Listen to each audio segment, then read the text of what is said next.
दहेज प्रथा सच्ची घटना पर आधारित। साल 2016 की वो शाम, गर्मी से सभी का बुरा हाल था। मैं कूलर की हवा में बैठा हर रोज की तरह टीवी देख रहा था। टीवी तो क्या था, डब्बा था डब्बा। एलईडी तो हमने रमेश की शादी में समधी जी को गिफ्ट में दे दिया था। बस तब से हम इसी से काम चला रहे थे। हालांकि जब ये हमें हमारे ससुराल से गिफ्ट में मिला था तब ये किसी एलईडी से कम नहीं था। तभी मोबाइल की घंटी बजी। फोन रमेश के ससुराल से था। हम गीता को नहीं भेजेंगे, सामने से आवाज़ आई। कोई बात नहीं, बच्चों की भी अभी छुट्टी चल रही है, कुछ दिन और रहने दो, मैंने कहा। हम उसे अब कभी नहीं भेजेंगे, समधी जी ने कहा। क्या हो गया, अभी तो खुशी खुशी गई थी बहू यहाँ से। मैंने बात को संभालते हुए कहा, वो तो खुश है पर हम खुश नहीं हैं। आप तो हमारी बेटी को ले गए, अब हमारा ध्यान कौन रखेगा? समधन जी ने पीछे से कहा। मैं कुछ समझा नहीं, मैंने कहा। समझना समझाना कुछ नहीं है, गर्मी बहुत है, हमें एसी चाहिए वरना अपनी बहू को भूल जाओ। और फोन कट गया। मेरे पैरों तले जमीन खिसक गई। मुझे कुछ समझ नहीं आ रहा था कि मैं क्या करूं। हालांकि मुझे इतना जरूर पता था कि जिस चीज की वे लोग मांग कर रहे थे वो दहेज थी। मैंने रमेश को आवाज लगाई। बहू के साथ कुछ झगड़ा हुआ था क्या? मैंने पूछा। नहीं तो, वो तो बहुत खुशी खुशी गई थी, बहुत दिनों बाद अपने मम्मी पापा से जो मिलने वाली थी। पर हुआ क्या?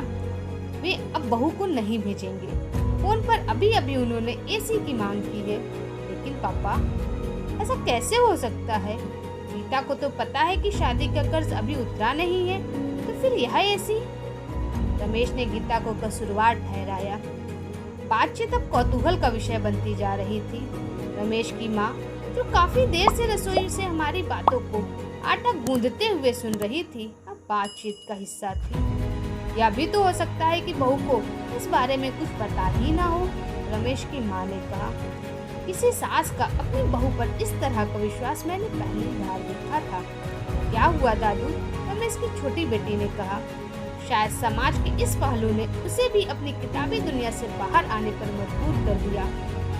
तुम अभी छोटी हो, तुम नहीं समझोगी, रमेश ने उसे टोकते हुए कहा। क्यों नहीं समझूंगी?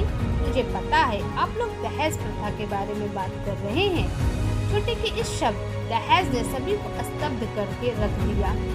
मैंने अपनी हिंदी की किताब में पढ़ा था दहेज के बारे में। शादी के समय वर पक्ष द्वारा वधु पक्ष से किए गए उपहार की मांग को ही दहेज कहते हैं। दहेज की परिभाषा देकर छोटी ने अपने बड़े हो जाने के परमार्थ को दे दिया, लेकिन इस शब्द की गहराई से वो बिल्कुल अनजान थी। लेकिन दादू, ये प्रथा तो कब से बंद हो गई? और वैसे भी दहेज तो लड़के वाले मांगते हैं, तो फिर नाना जी हमसे क्यों मांग रहे हैं? छोटी ने कहा। छोटी के इन सवालों ने मुझे वापस अपनी उस दुनिया में ले जाकर खड़ा कर दिया जहां मैं कभी इन मुद्दों पर अपनी राय रखता था। बोलो ना दादू, छोटी ने फिर कहा। मैंने छोटी के सिर पर प्यार भरा हाथ रखा। दहेज प्रथा की कहानी बात तब की है बेटा, जब भारत सोने की चिड़िया था। लोग इतने धनवान थे कि शादियों में दिल खोल कर खर्चा करते थे और बड़े बड़े उपहार देते थे। समय के साथ भारत सोने की चिड़िया तो नहीं रहा, पर उपहार देना एक प्रथा बन गई और धीरे धीरे यह प्रथा सिर्फ लड़की वालों के लिए रह गई। लोग अब शादी के लिए बड़े बड़े उपहारों की मांग करने लगे और जन्म हुआ दहेज प्रथा का। समय के साथ दहेज प्रथा ने अपना भयानक रूप दिखाया और जो लोग दहेज देने में सक्षम नहीं थे वे लड़कियों को बोझ समझने लगे। दहेज के लालच में लोगों ने अपनी बहुओं को प्रताड़ित करना शुरू कर दिया। दहेज का भयानक रूप तो तब सामने आया जब दहेज के डर से लोगों ने अपनी बेटियों को मां की कोख में ही मारना शुरू कर दिया। धीरे धीरे लड़कियों की संख्या लड़कों के मुकाबले में कम होने लगी।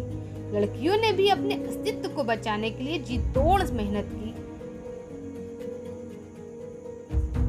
दहेज का भयानक रूप तो तब सामने आया जब दहेज के डर से लोगों ने अपनी बेटियों को मां के कोख में ही मारना शुरू कर दिया। धीरे धीरे लड़कियों की संख्या लड़कों के मुकाबले में कम होने लगी। लड़कियों ने भी अपने अस्तित्व को बचाने के लिए जी तोड़ मेहनत करना शुरू किया। अब लड़कियां हर क्षेत्र में लड़कों से कंधे से कंधा मिलाकर चलने लगी हैं। लेकिन लड़कियों की संख्या में हुई वो कमी आज भी है और इसलिए शादी के लिए आज लड़की वालों की तरफ से पैसों और उपहारों की मांग की जाने लगी। और तब दहेज का एक दूसरा रूप सामने आया।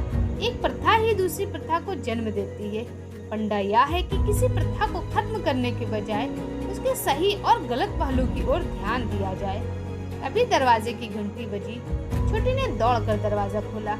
हाथों में बैग और आंखों में आंसू लिए गीता दरवाजे पर खड़ी थी। आज से मेरा यही घर है। मैं वो घर छोड़कर आई हूँ पापा। जो मेरा सौदा करे वो मेरे माँ बाप नहीं हो सकते। गीता ने रमेश की तरफ देखते हुए कहा। रमेश की आंखें भर आई। उसने दौड़कर गीता को गले से लगा लिया। आज फिर एक बेटी ने परिवार को बिखरने से बचा लिया था। नारी के अटूट प्रेम का बेजोड़ उदाहरण आज मेरे सामने था। मैंने अपने हाथ पर प्यार भरा एक हाथ महसूस किया। दो प्यार भरी आंखें गले की नुक्कड़ तक घूम आने का निमंत्रण दे रही थी। रमेश की माँ और मैं बुढ़ापे के उस सफर में मोहब्बत का हाथ थामे आज थोड़ा दूर निकल आए थे, ताकि शाम के खाने में प्यार का थोड़ा और तड़का लग जाए।